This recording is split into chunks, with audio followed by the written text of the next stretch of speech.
Hello বন্ধুরা, good morning. দেখো আজ সকালটা শুরু করছি আমি দোলনায় বসে। অনেক দিন পর আমার এই প্রিয় জায়গাটা আমি বসলাম।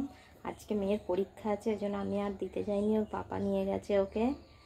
আমি একটু ভাবলাম বসে নিই তাড়াতাড়ি, কারণ মেয়ে স্কুলে আনতে যেতে হবে, আবার একটু পরে রান্না করে এখন টিফিন বানাবো। আর ওর পাপা গেছে।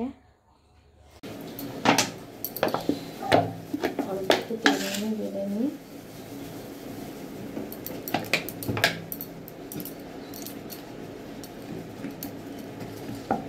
যেহেতু দুজনে খাবো তাই দুজনের মধ্যে অল্প একটু করে নিচ্ছি। দেখো বানানো হয়ে গেছে আমার পরোটা, লুচির মতো দেখতে পরোটা, কিন্তু লুচি না, আলু ভাজা। এবারে এইটা এবার বরকে দিয়ে দেবো, খেয়ে ও মেয়েকে আনতে যাবে স্কুলে। দেখো মেয়েকে ওর পাপা স্কুল থেকে নিয়ে চলে এসেছে, এখন পাপার সঙ্গে খেলছে। এবার পাপাকে গিয়ে দিতে যাবে, পাপা ডিউটি বেরোবে। মেয়েকে স্কুল থেকে এনে এখানে সবজি কেটে নিয়েছি, 5 মিনিট সবজির তরকারি হবে আর কচু সিদ্ধ হবে নিরামিষ দিনে, ব্যাস আর কিছুই না। এই যে ডাল বেটে নিয়ে ডাল ভিজিয়ে দিয়েছি, বড়া হবে। ডালটা যেহেতু আমি আর ওর পাপা খাবো তাই অল্পই ভেজানো হয়েছে, বেশি ভাজাভুজি খাওয়া হয় না আমাদের।